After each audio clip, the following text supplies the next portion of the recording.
সংসদের প্রথম অধিবেশনের শেষ দিনে রাষ্ট্রপতি প্রসঙ্গ ব্যাপক আলোচিত হয়েছে।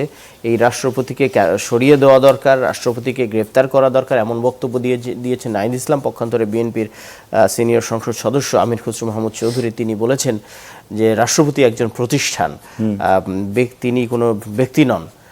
সেই ব্যাখ্যাও দিয়েছেন। বিএনপি কি এই রাষ্ট্রপতি শাহাবুদ্দিনকে সহসা অপসারণ করার কোনো পরিকল্পনা আছে? শোনেন, প্রথমে আপনাকে এটা মানতে হবে যে রাষ্ট্রপতি একটা প্রতিষ্ঠান, এবং মানতে হবে যে রাষ্ট্রপতির আন্ডারে যেহেতু ইন্টারিম গভর্নমেন্ট হয়েছে, রাষ্ট্রপতির আন্ডারে ইন্টারিম গভর্নমেন্ট হয়েছে, ও চলমান সংবিধানের অধীনে ইন্টারিম গভর্নমেন্ট হয়েছে, এবং চলমান সংবিধানের অধীনে নির্বাচন হয়েছে। এখন সেই ক্ষমতার অনুবলে রাষ্ট্রপতি এখনও ক্ষমতায় রয়েছে। এখন এর একটা পলিটিক্যাল দিক আছে, যেহেতু এই রাষ্ট্রপতি ছিল ফ্যাসিস্টের দোসর, এটা অস্বীকার করার জন্যই। কিন্তু দেখেন, পরিস্থিতি তাকে বাধ্য করেছে এই ফ্যাসিস্টের বিরুদ্ধে গিয়ে তিনি বর্তমান যে সরকার, বিরোধী দল, রাষ্ট্র কাঠামো তাকে সাপোর্ট দিতে হয়েছে, এবং গত ফ্যাসিস্টের যে কর্মকাণ্ডকে তাকে নিন্দা জানাতে হয়েছে, ধিক্কৃতি জানাতে হয়েছে। এই জন্য আমরা তাকে ধন্যবাদ দিই যে সে যে আগে ভুল করেছিল, সেই জন্য সে ক্ষমা প্রার্থনা করে। পরিস্থিতির কারণে এটি বলছেন, কি মনে হয়?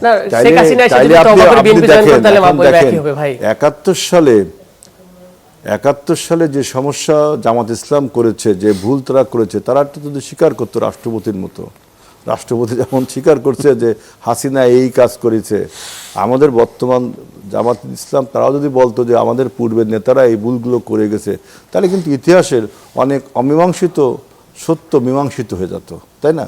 তো এখন আমার বক্তব্য যে এই রাষ্ট্রপতিকে রাখা উচিত হবে কি হবে না, এটা রাজনৈতিক সিদ্ধান্ত হওয়া উচিত। শুধু বিএনপি একা বলবে বা নাহিদ ইসলাম একা বলবে তা না, আমাদের সবার একটা কনসেনসাস হওয়া উচিত। সেটি হওয়ার কোনো সম্ভাবনা দেখেন? সেটা আগামী সংসদে দেখা যাবে, এবং এইটা আপনার আদৌ করা সম্ভব কিনা, গার্যতা কিছু করতে পারবেন না, সংবিধান আইন অনুযায়ী করতে হবে সবকিছু। যেহেতু ওই রাষ্ট্রপতিকে বিরোধী পক্ষ থেকে বলা হয়েছে যে বিএনপির ভেতরে রাষ্ট্রপতি হবার মতো অনেক যোগ্য লোকজন আছে, অনেক যোগ্য বিএনপির ভিতরে এক ডজন আছে। বিএনপি সেই আইন কানুন যাওয়ার কথা ভাববে না কেন? ভাবতেও পারে, ভাববে না কেন, এটা আপনি একটাকে বলে দিতে পারেন না। এই রাষ্ট্রপতিকে সরানোর কোনো প্রবিধান আছে কিনা, নিয়ম ধরানো যায় কিনা, এটা আমি জানি না, হয়তো জানে, আমি জানি না। কি যদি যায় তাহলে এটা রাজনৈতিক সিদ্ধান্ত,